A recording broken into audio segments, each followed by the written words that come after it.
Vale, pues seguimos con los amplificadores de potencia. Ahora vamos a ver los de clase B. Si os fijáis aquí, ¿vale?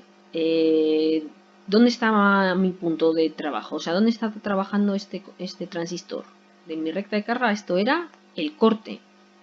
Bien, entonces el amplificador de clase B, por definición, digamos, siempre trabajaría aquí, en el corte.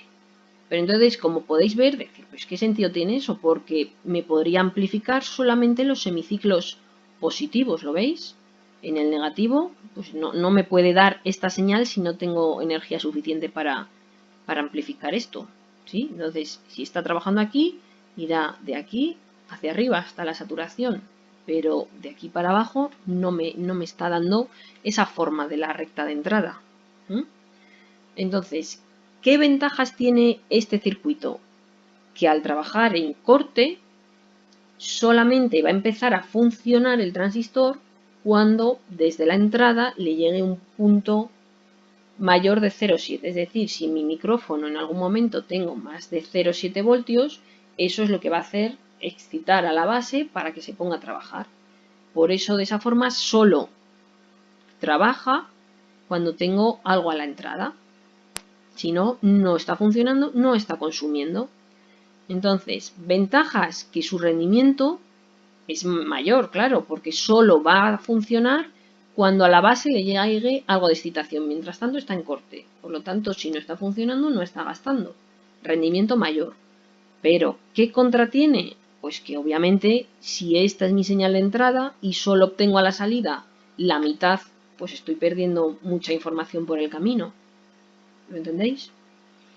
Entonces, para evitar esto, lo que se creó es lo que llamamos amplificadores de tipo push-pull. Son de clase B, pero su configuración es de tipo push-pull. ¿Cómo funciona esto? Digamos que son dos transistores puestos en contrafase, pero llevados al corte. Es decir, T1 está en corte y T2 está en corte.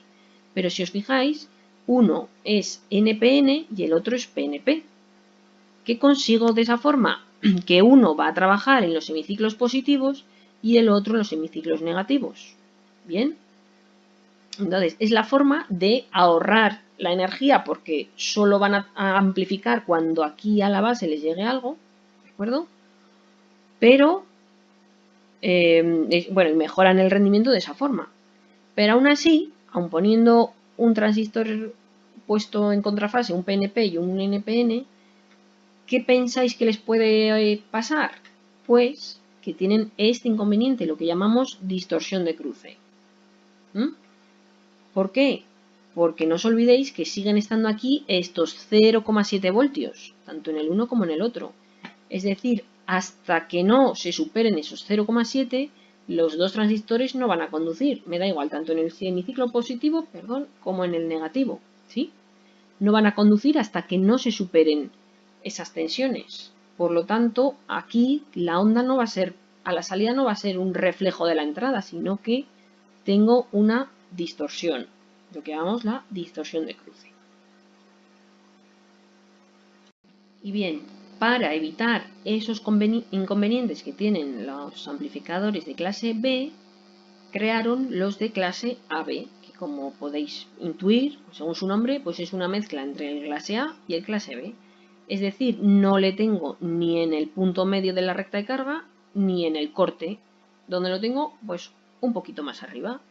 De esa forma, ¿qué pensáis que va a pasar? Pues que, digamos, el rendimiento no es ni tan malo como en el de clase A, ni tan bueno como en el de clase B, pero, o sea, tengo un rendimiento intermedio, pero la distorsión que tengo es menor. Que aunque veáis que aquí le falta ese pico, solo pasaría en determinadas frecuencias. Entonces, bueno, al final los que se suelen usar es un clase AB, porque me da algo intermedio entre el clase A y el clase B, entre un parámetro sin distorsión y con un rendimiento adecuado. El circuito sería este, que la diferencia con el anterior es que si veis aquí, tengo una conexión entre la intensidad que va de emisor a emisor y las bases, ¿vale? Este cablecito, esta unión antes no existía. Y de esta forma consigo, parametrizando bien las resistencias, que trabaje en este punto, próximo al corte pero sin llegar a él. ¿De acuerdo? Entonces esto sería una mezcla, un clase AB. Y con esto terminamos el tema. ¿De acuerdo? Aquí quedan el resumen de las características de los de potencia, el clase A, el clase B y el clase AB. Entonces, si veis, la distorsión en el de clase A es muy pequeña, en el de clase B es elevada y en el de clase AB es pequeña. Pero, ¿por qué decidimos un clase AB? Porque a pesar de tener una distorsión pequeña, el rendimiento es aceptable. ¿Vale? Aquí el rendimiento para ser de potencia es muy malo, ¿vale? El rendimiento es muy malo, entonces tenemos que invertir mucha potencia en continua, aunque su distorsión es mínima. El de clase B tiene un buen rendimiento, pero su gran distorsión hace que no sea útil tampoco. Por eso el clase A al final, el clase AB, perdón, es el que me da algo intermedio. La polarización, ya hemos visto, en el A está en el centro de la carga, en el B está en el corte, y en clase AB está directa pero cercano al corte. Entonces el clase AB dice amplificadores de pequeña señal y en algunos amplificadores de audio de pequeña potencia, como os he dicho, como el rendimiento tan malo, si es de potencia tiene que ser de pequeña potencia, pero si no tenemos que usar un generador de continua con mucha energía, con mucha potencia. ¿Vale? No, el de clase B no se utiliza en equipos de audio porque es imposible, ¿vale? No tiene sentido debido a la gran distorsión. Y el AB es el que se usa en las etapas finales de potencia de equipos de audio, porque tiene esa mezcla de ventajas. ¿De acuerdo? Bueno, pues con esto se acaba la teoría del tema 9.